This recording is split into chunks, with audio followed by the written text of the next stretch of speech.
Dia de Vasco, um sábado de chuva, frio pra caramba aqui no Rio de Janeiro, sortudos aqueles que foram para São Paulo, onde eu acredito que esteja um clima mais agradável. Vamos falar um pouco dessa partida, trazer as principais informações e receber um convidado para falar um pouco desse nosso segundo adversário pelo Campeonato Brasileiro. Vamos nessa.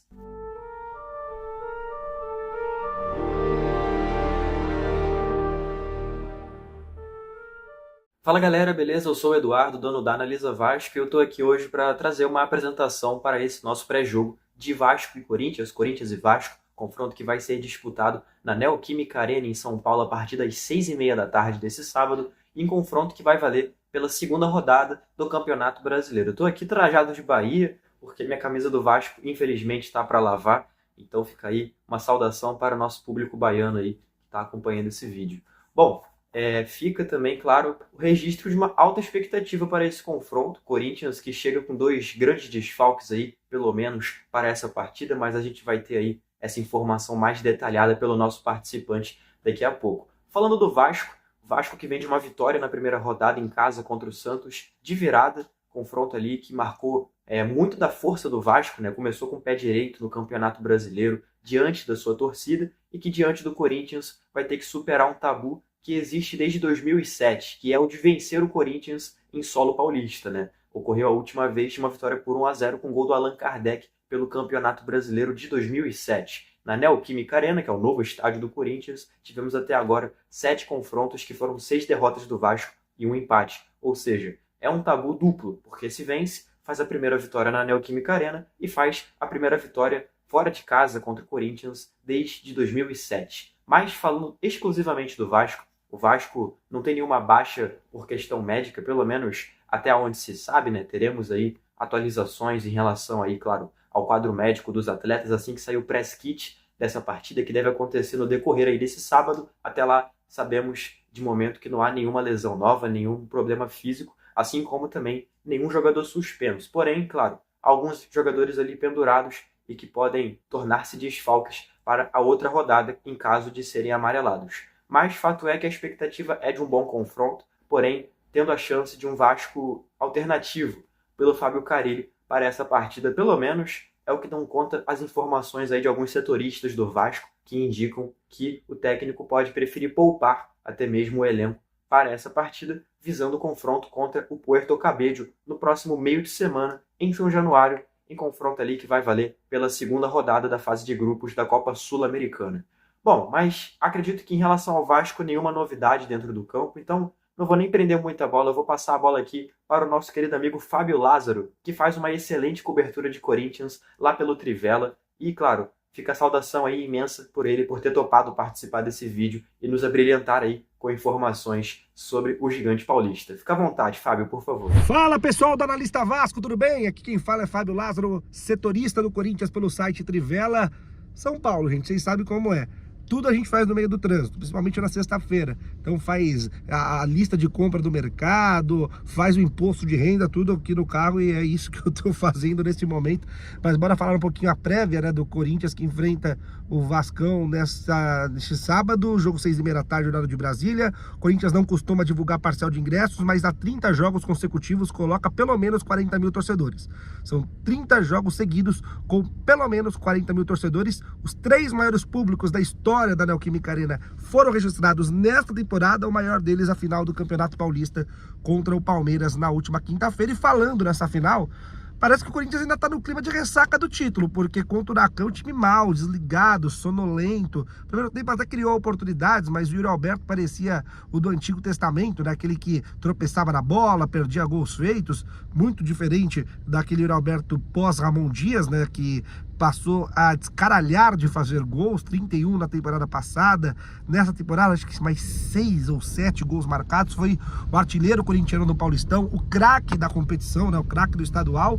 Mas contra o Huracan perdeu 2 gols na cara. O sistema defensivo também extremamente sonolento. Falhas individuais do Félix Torres, do Gustavo Henrique. E o Corinthians estreou na Sul-Americana perdendo em casa por Huracan por 2-1 e vai ter que recuperar esses pontos jogando como visitante. No Campeonato Brasileiro, estreou empatando contra a equipe do Bahia, jogo com o time completamente reserva, 3 dias após o título paulista. Então todo esse contexto fez com que a emenda ficasse melhor que o soneto, porque o time saiu perdendo e buscou o empate, né? Quase virada, porque teve um gol anulado no finzinho, mas buscou empate com o Hector Hernandes no finalzinho, mas com o time completamente reserva. O único titular que jogou foi o Yuri Alberto. Para esse jogo contra o Vasco da Gama, o Corinthians não tem o Hugo Souza fora do jogo contra o Bahia, fora do jogo contra o Huracan, e deve ficar pelo menos mais alguns jogos fora, porque foi diagnosticado com uma lesão de grau 2B na coxa direita, no bíceps femoral da coxa direita. Ele já vinha atuando no sacrifício desde a semifinal do Campeonato Paulista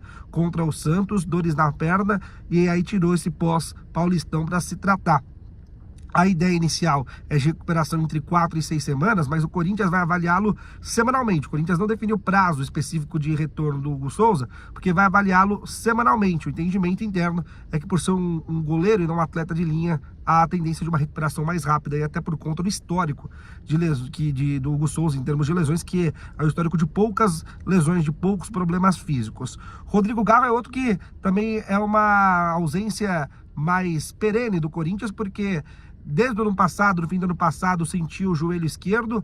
No começo desse ano, com uma tendinopatia, né, uma inflamação na parte do tendão patelar do joelho esquerdo, ele ficou fora, estreou só na 8ª rodada do Paulistão, mas por conta da sobrecarga, por conta dos jogos da pré-Libertadores, por conta das finais do Paulistão, ele voltou a sentir.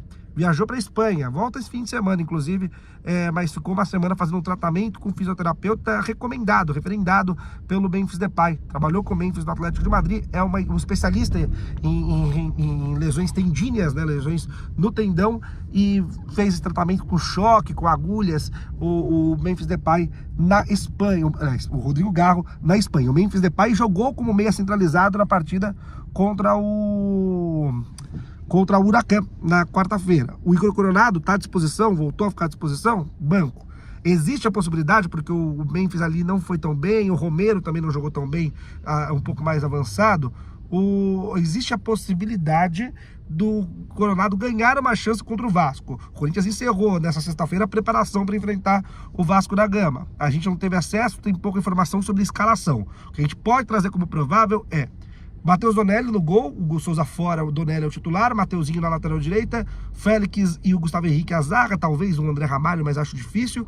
Na esquerda o Andilério não jogou contra o Huracan, tinha até condições de tomasse algumas infiltrações, mas o Corinthians não entendeu necessário, né, que o Andilério tomasse esse tipo de medicamento, porque vinha de 9 meses sem jogar antes de ser contratado. Ele tomou uma pancada contra o Bahia, foi ausência no jogo contra o time do Huracan. A possibilidade durante a semana que as pessoas do Corinthians comentaram comigo é que ele ficasse à disposição para a partida contra o Vasco. Se ele não jogar, o Matheus Bidu deve ser o titular, mas a tendência é que o Andileri volte e seja titular contra o Vasco. No meio campo, o Ranieri, José Martínez, Carricho e o Coronado ou o Memphis Depay jogando um pouco mais adiantado, centralizado. Na frente o Memphis Depay, e aí se o Memphis jogar como meia, o Romero, e na frente o Yuri Alberto também. Esse é o provável time do Corinthians para enfrentar o Vasco da Gama na Neoquímica Arena neste sábado às 6h30 da tarde, horário de Brasília. Maravilha, e com essas informações a gente fica ainda mais nutrido para poder acompanhar essa partida da melhor forma possível. Cabe lembrar, essa partida ela vai ser transmitida pela Prime Video com narração do Galvão Bueno, tá? E a única transmissão vai ser da Prime Video, né? Transmissão aí com vídeo e com áudio exclusivamente pela Prime Video. Claro, teremos outras rádios aí, outros canais até mesmo narrando a partida, porém com imagens e, claro, com as entrevistas ali de intervalo e de fim de jogo somente na Prime Video. Bom, expectativa, como eu disse, de uma boa partida, torcer que isso se traduza em campo e que a gente tenha, como sempre costuma ser, né, uma boa partida, um bom duelo entre essas duas equipes. Cabe lembrar, no último ano a gente teve uma vitória por 2-0 em São Januário e uma derrota por 3-1 na Neoquímica Arena. Então, confrontos aí sempre de muitos gols, de muita disputa, muita fisicalidade e também, claro, alguns reencontros interessantes, como o do Lucas Piton, do João Vitor, do Adson e do Fábio Carille. E pelo lado do Corinthians, o Ramon Dias, o Thales Magno, enfim. Então, é a expectativa aí de uma partida muito quente, muito passional e muito interessante. Galera, fico por aqui. Muito obrigado a você que viu esse vídeo até o final. E te convido, claro, a se inscrever aqui no canal e a deixar o like, porque isso ajuda muito, não somente para mim, claro que estou aqui fazendo esse vídeo e certamente sou beneficiado por esse seu carinho, mas também ao algoritmo do YouTube para que ele possa entender que você gostou desse vídeo e que você quer ver mais vídeos como esse aqui, não somente da Analisa Vasco, mas também de outros canais que façam conteúdos parecidos com esse aqui, não somente sobre o Vasco, mas também, claro, sobre o futebol no geral. Eu também te convido a nos seguir nas nossas redes sociais, todas sob o @AnalisaCRVG. A gente vai estar ali comentando sobre a partida, trazendo as principais informações ali em tempo real, e você vai poder ficar por dentro de tudo isso da melhor forma possível, seja em qual rede social você quiser acompanhar. A gente está no Twitter, no Instagram, no Threads, no Facebook, também no TikTok, trazendo conteúdo autoral sobre o Vasco. Então, esse convite fica feito aí para que você nos conheça por aí, beleza? Tamo junto, desde já, um obrigado por você ter visto esse vídeo até aqui e até a próxima.